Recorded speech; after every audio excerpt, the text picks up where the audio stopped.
Welcome back to Get Shit Done, where we're taking female entrepreneurs from inspiration to activation. This is part 2 of how you can raise $1 million from investors when you don't know any with Rachel Renaud. She had so many amazing tips to give you guys that we had to make it a 2-parter. So if you haven't yet, go back and watch the first part because she dropped so many knowledge bombs.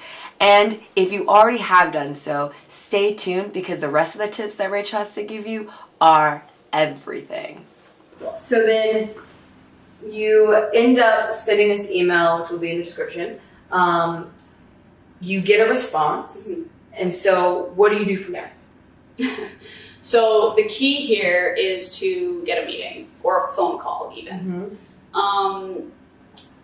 People have different opinions on this. Like I think in person is like stronger, but it also is more of a time suck. Yeah. For you, honestly, because likely you're going to go to their office. You're which running is a half company. hour on the train. Yep. You get in there, the meeting may run over, then you get another half hour to go back to likely your apartment couch where you're working. And, so it ends up taking up like 2 hours of time rather than like a 30-minute phone call. So, I usually try to do, I like in person, but now at this stage, things are so busy that sometimes phone calls is easier.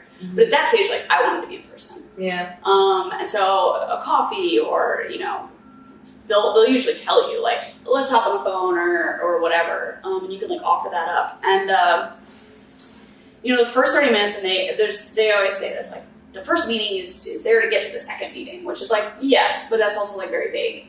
And so I think like one thing that you want to sort of think about is like your business should get more interesting the deeper that you dive into it with them.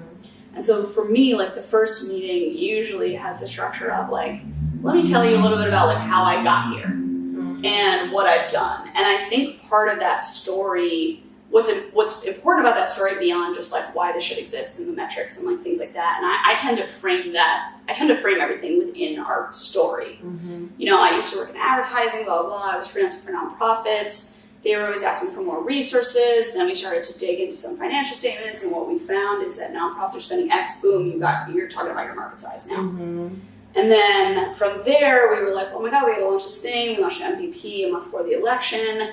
Within 3 or 4 months, we had 1,000 freelancers, 200 nonprofits on our platform, completely organically. This is how. Now you're talking about user acquisition.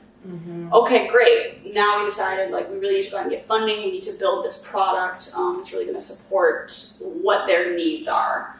Now you're talking about your product, why it's different, what's going on. And so it's like, very organic. It's very organic, yeah. It's sort of just kind of like, how can you weave the important things, the market, the product, the go-to-market strategy, user acquisition. And I'm getting better and better this over time. My co-founders yells at me to use our data. Stop being so anecdotal.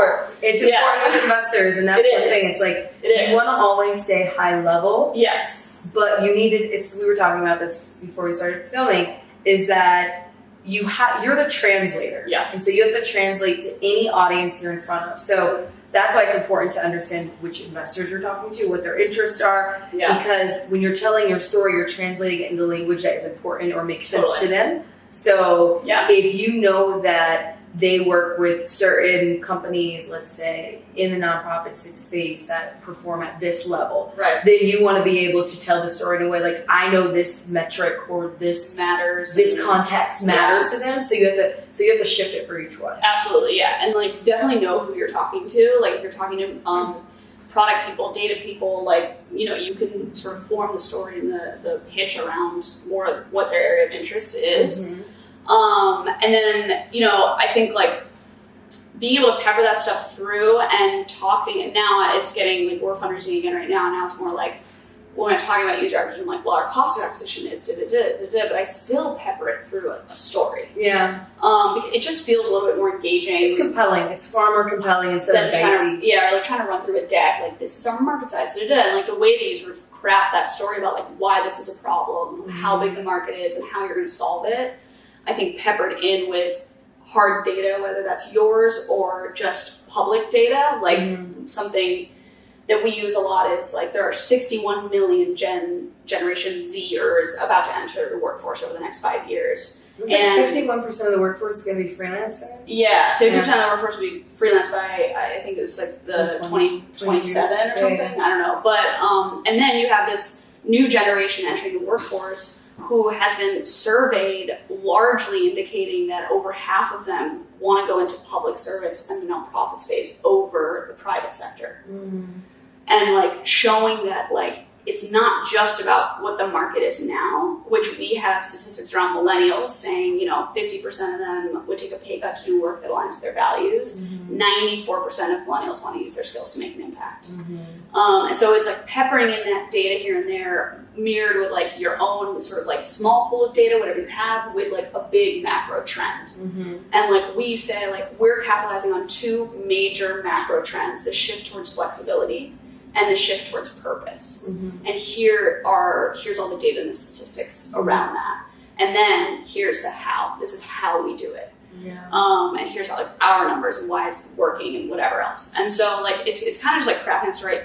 Practice is so important here. Like, how do you practice? Because I know you do this with your co-founder, right? Yeah, so I have two co-founders, Claire and Kristen, who are like savage in the best way possible. And like Kristen tends to be incredibly like systematic and process oriented. What did you call it earlier? You call her, it's like pitch bitch. Pitch bitch. I love it. Okay, you should do this even if you don't have a co-founder. Find somebody to do a pitch bitch session. So so we were doing pitch bitch sessions, like literally on this couch, and where Kristen and Claire would help me craft my answers better and be more concise. And Kristen has this incredible ability to take my rambling and turn it into a very clear and concise answer. And partnered with sort of like my creative storytelling makes for an amazing recipe. She's definitely more like data-driven, strategic, like, and just brings that perspective, left brain, right brain. And so we used to do like Q&A sessions, and we tracked the questions that people were asking us. And we tracked sort of like what the trends were there. And then we started to figure out like, okay, this answer's not working so well. We got to reframe that. People keep asking me like, what makes you different from Upwork? I need a stronger answer for that. We need to sit down. Like we would just sort of have brainstorms around like, the way that I'm articulating it right now is not strong enough. It's not working. And that's sort of the majority of like where I'm getting pushback. And we would take time. It takes time and like energy and practice. And we would craft these answers in an event, like the meetings would just get better and better and better over time, because chances are you're going to get asked a lot of the same questions. You can also use this tactic for your diligence room, where you can create an FAQ sheet. And it's really important with, even in some of these meetings, maybe they pass or whatever, but when they're asking certain questions, remembering, like maybe you weren't prepared for it, don't try to bullshit through it. Just say, you know what, I don't know the answer, but I can get back to you. Pull that number for you. Let me pull that out and do a follow-up with you. However, it's good because you're learning, this is something I should consider, because you're not going to know everything. No, you're going to get a lot of the same questions, but you're also going to get different ones.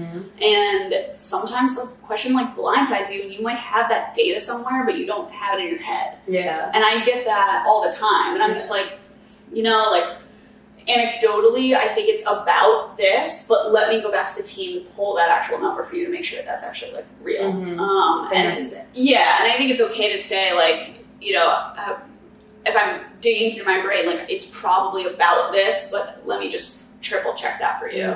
That sort of like gives you an out to go back and like come back with the right answer. But I find that like crafting that story, again, like using your title slides the same way, but like now you're doing it verbally and you're peppering in your own data and the macro trends, and like you've got to get really good at like zooming way out and zooming way back in. It's just like the why and then the how, and then the why and then the how, and always stay with the big picture. And then kind of like just getting better at doing that consistently with all the different parts of your business to show like a breadth of understanding, essentially. That's good. So then you got the first meeting. So what are you doing to nurture these relationships? Because this is it's very rare. I think we've been in, at least when I was fundraising with my co-founder, there was only one meeting where like after the first meeting, they're like, okay, I'm in. I'll wire you the money. That's much rarer. That's rare. That's very rare. It's typically angels. It's amazing when that happens in life.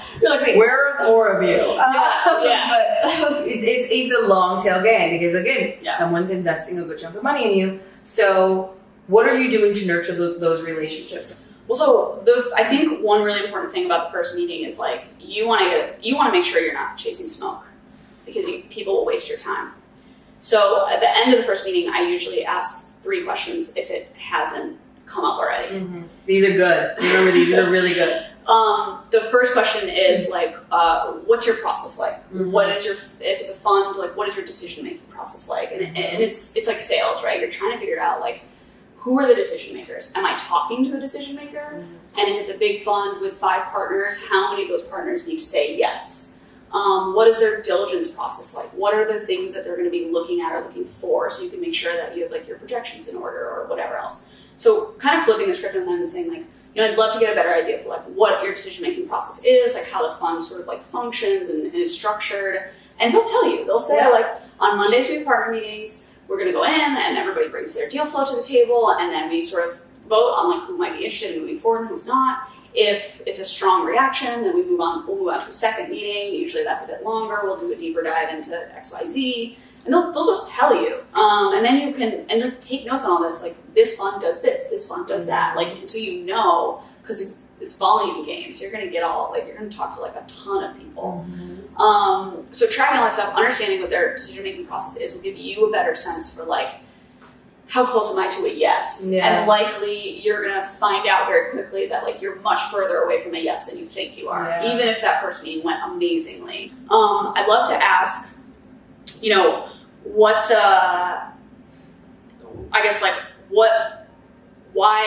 do they look at when they're making those decisions? Like, what are they looking at within companies that spark interest, or like, what are they looking for? Mm-hmm. And a lot of times they'll take like whatever's on their website and they'll just go a little bit deeper into it. Like all the websites say the same thing. We invest in people, not ideas. We do this. They all say the same thing. Yep. So really understanding what their perspective is and like what they're looking for in companies that they invest in, and seeing if they can like honestly articulate that. Mm-hmm. Sometimes at a super early stage, like it's gut. It's based on like pure gut, and it's based on purely like, am I interested in this? Yeah. Which is fine, but I think getting an understanding for like what exactly they're looking for also helps you to sort of like prep in advance for like what angle you want to approach the rest of the meetings at if you get to that point. And the last thing is just like, can I send you any materials? Is there anything you want to see? We have a projection sheet that I think does a really good job of painting this picture. I can show you our go-to-market strategy. We have a product roadmap. Like, is there anything I can send you, before you go into that partner meeting that you might want to look at? Because eventually this person you're talking to is going to try to build a case. If they love your company and they want to fund it, they have this job now where they have to convince everybody else at the fund to do so. Mm-hmm. So you want to do whatever you can to provide them the materials to pound their fist, right? To like build a case for the funding of your company. Mm-hmm. And most, and everybody gives a different answer to that. Some people are like, yeah, send me the projections. And they like to look at that stuff up front. Some people are like, no, you know what? We'll go to the partner meeting. We have our notes. Like, it's fine. We'll let you know next week. And then I always give them a sense for like my timing, where I say like, okay, great. Well, it was awesome to meet you. Thank you so much for your time. If I don't hear from you by like early next week, I'll shoot you a note and we'll see where we're at and if it makes sense to continue the conversation. That's good. And then from there, that's it. You log all that stuff and you go on to your next meeting and you keep going. And then like you track like, I got to ping so-and-so. It's Tuesday. It's been a week. I should follow up and see how that partner meeting went. Mm-hmm.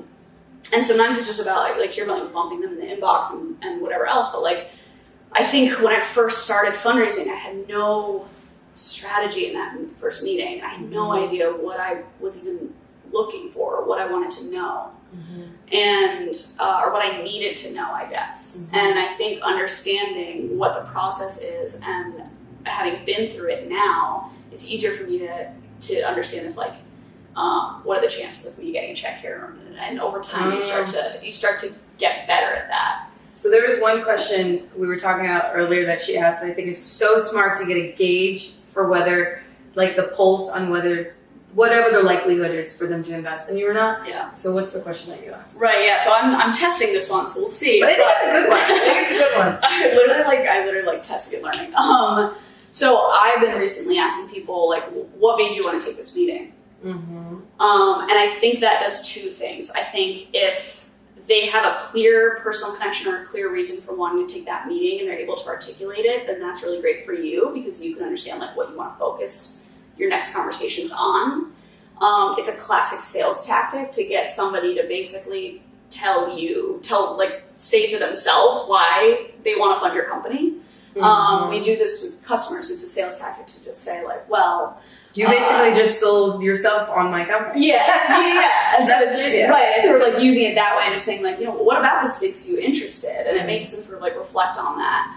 And then on the other side of things, like if they can't articulate a strong answer, that is a bit of a signal too, right? Like and that could mean like, hey, you know what? This is probably a courtesy meeting, which nobody would ever like say to your face, but it's a good gauge of just like, well, so-and-so introduced us. And so like, kind of like, here I am, or like, this is my job to take meetings and to do deal flow and whatever. And so like, if they, by the end of that 30 minutes, if they can't say to you, well, I found this really interesting in particular because I understand why people would want me for work and like, I have a Gen Z son who wants to get involved in stuff and like, I get that. Mm-hmm. Then you kind of know you have like a stronger sort of thread through the whole thing. Mm-hmm. But if it's just kind of a vague, like, well, I just thought it was, like, wow, who knew nonprofits were spending that much? Like, then I think that also could be a signal of they're not really sure why they're taking this meeting. And that might be, and I don't know, we'll see if this pans out, and that might be a signal of like, this wasn't as strong of a meeting maybe as I thought it was. Okay.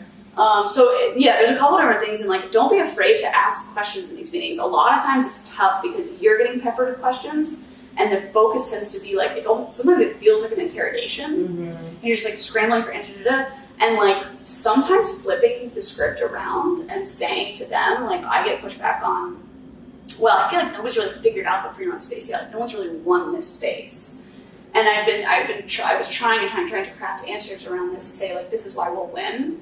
And I think flipping the script on that and saying back, like, well, what do you think is broken about freelance right now? And again, like, this is another gauge for saying, like, do you know the freelance space and you can articulate a real reason as to why you think it's broken? Or do you have a hypothesis around the space? And if you don't, then their pushback on that may be coming from a place of just like a lack of knowledge. And that's like you're like de-risking things for them, right? And so like if you're saying like, well, what do you think is broken about freelance? And they're saying something like, well, a lot of these platforms are just like a race to the bottom, like who can pay the least. Okay, interesting. Well, here's what we do to avoid that. And like and then you can start to like lead the conversation rather than just like trying to pull an answer out of a general answer out of the sky, because there's a million different ways in which we are fixing freelance. Yep. And it's really hard to figure out like, what should I go for right now? Like, should I talk about our like community, our user experience? Should I talk about how our product is different? Like I could pull 10 reasons right now why we're fixing freelance. And so flipping the script around and saying like, well, what do you think is broken allows me then to focus my answer in that area and de-risk it for them. Love it. Which is kind of like what you're trying to do in these meetings. And that may not happen like in the first meeting, although sometimes it does. And you can get ahead of the innately the email that you're going to get a week later that says like, it'll be a pass for me because XYZ. Yeah, but you're preparing yourself for it. Yeah. It's just knowing that. Like at one point in my pitch deck, I had a slide in there that said, but nonprofits have no money, right? That's smart. Because I know that people are going to get it. Yeah, and like by just addressing it up front and then saying like, I know not, but nonprofits have no money, right? And then the next slide is like, by the way, this is a $150 billion market based on IRS-backed data, financial statements. Yeah. And then you avoid that question. And it helps you prepare for how do I need to tweak my deck, because this is obviously a pain point for a lot of people. Yeah. Love that. So then my final thing, and I think this is something, it's such a missed opportunity for any entrepreneur, is that we get so down like in a discussion with an investor, whether they say no or like, oh, come back or whatnot. We touched a little bit on this, but what are you doing to maximize relationships with investors to work in your favor? So one thing that I find super important is, let's say they say no, whether that means, do you know of anybody else? Like just asking for that referral, because investors have investor friends, and they know maybe someone else would be interested in this. So what are ways that you're maximizing it, whether it's asking these questions, getting referrals? What are some of those ways that you're making it work for you? Sure. So I find fundamentally that, and this is a piece of advice that a female founder gave me when I was fundraising for the first time. You want to get to no as soon as possible. Like the next best thing to a yes is a quick no. No, because they'll string you along. Literally was strung along for 6 months. Yeah, it was the worst. Yeah, and a lot of them won't ever end up writing a check. And so don't fucking do that. That shit's annoying. Investigator, stop wasting our time. We're running companies. Right, and they're from their perspective, they want to learn and they want to do. It's okay, great, but this is And so if you're getting to the point where you're in your third or fourth meeting and there's not a commitment. Yeah. You need to ask straight out, are you interested in making an investment? Yep. Because otherwise they will string you along. And if it's a no, fine. And fundraising is super emotional. It's hard. And you're fielding all of this doubt, you're fielding all of this rejection, and it's really hard, and it can be emotional whiplash. I have days where I have one meeting that's fuck yeah, that went amazingly. And then 2 hours later, I'll do the same exact pitch and it'll totally crash and burn. And it's because this is a human thing. Yeah. So understanding that and getting to that no as soon as possible will help you not waste your time. When somebody does say no, if they're offering to help, I actually find that investors are great.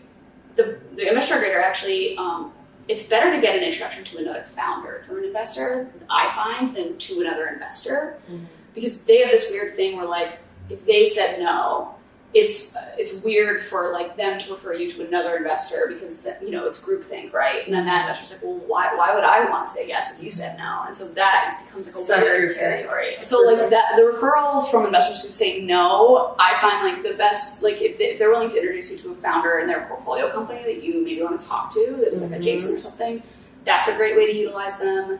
If they have a certain area of expertise, and even though they say no, if they're offering to help, and you say well, look, I know it's a no, but I'm trying to figure out how to build this product. Would you mind if we just chatted about that?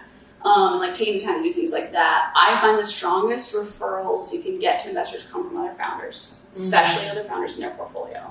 And then beyond that, you get down to either mutual connections, your current investors, if you have them, an introduction there is usually pretty strong. And then you get down to lawyers can make introductions sometimes, but again, startup lawyers have so many connections to VCs because they're the ones doing the deals. Yeah, they have a lot of connections. VCs I've heard that they feel, I don't know, they all have different opinions on getting an introduction from a lawyer. Introductions are so weird, that's why I try to make my own introduction. But yeah, so taking away from that and then knowing when being persistent is you're wasting your time, right? Understanding when you're wasting your own time. So if there's anything that we haven't covered yet, if there's one thing that you want female founders to walk away with from this conversation when it comes to fundraising from investors, what would that be? Trust your gut. That's true. Honestly. Yeah. The amount of advice, like I said in the beginning, out there, and the amount of opinions out there, it's an endless sea of opinions. Yeah. And the biggest mistakes I've made is when I didn't go with my gut. Yeah. And I listened to outside voices who, have looked at my company for a minute and a half or a 30-minute phone call. And I knew in my gut and in my heart that they were wrong, but I let that doubt creep in. And you have to consider the context of the opinions and the advice that you're getting. And if somebody is telling you to fundamentally shift the core of your company after a 30-minute phone call or after looking at a deck for a minute and a half, you have to take that into consideration. And as a woman, especially, people are going to want to give you advice. They're going to want to mentor you and all these things. And you get, there's this condescending aspect to it. It's very, very difficult to navigate as a woman. You're innately taught to doubt yourself. And the hardest thing to do is to trust your gut. But at the end of the day, like, you know your company better than anyone else. You're there every single day. You're in the weeds. You know your customers. And you have to think about where your validation is coming from. And the fact of the matter is that if investors are telling you no, but your customers are telling you yes, then you're doing something right. Ooh. And so regardless of whether or not your company is venture backable or all these other things, like, there are amazing businesses that are not venture backable. Yeah. And at the end of the day, like, that's what's most important here is, like, who you're selling to is where your validation should come from. Yep. And if you trust your gut and if your customers are telling you, like, we love this, this is solving a huge problem. And I get this all the time. And I'm fundraising right now and I've gotten a bunch of no's. And then I get an email from a nonprofit or somebody who used to work in the nonprofit space that says, like, you are tackling a huge issue. I love what you're doing with this. That's when I know. And I'm like, you know what? Maybe they don't see it, and that's fine. But I know that this is real, and I'm trusting my gut, and I'm going with my heart, and I know that we're solving a problem, that our customers need this. And if people need it, that's the only validation that you should need. So that would be fundamentally, like, I always say, like, every experience is different. My fundraising experience will be different from yours and the next person's and the next person's. It's so hard there's no formula to this. So at the end of the day, like, take everything with a grain of salt and trust your gut. And that is, that'll go a long way, I think. Love it. I feel like I just want to go and pitch some investors now, just for the hell of it. That's some good tips. I wish I had this before I started fundraising. All right. So if there's a way for people to connect with you or learn more about your company, where can they find you? So I'm always on Twitter. Twitter. I have a Twitter problem. But I always say, like, my inbox is super open. It's Rachel@wethos.co. You can find me, email me. I take calls all the time with female founders to help strategize. I'm happy to hop on the phone for 30 minutes. I don't know about you guys, but I'm kind of in this mood to go out and politely stalk some investors so I can get that shmoney. But no, for real, when I first met Rachel, I was thinking, here's a girl, didn't come for money, not a trust fund baby, and didn't come from the world of finance, yet she was still able to raise capital for her company. So thank you so much, Rachel, for showing us how you got shit done. But next week, we're going to examine the flip side. So instead of learning how you can raise money for your company, we're going to learn how you can bootstrap your company and still be successful with Coco and Breezy. But until then, queens, keep getting shit done. See you next time.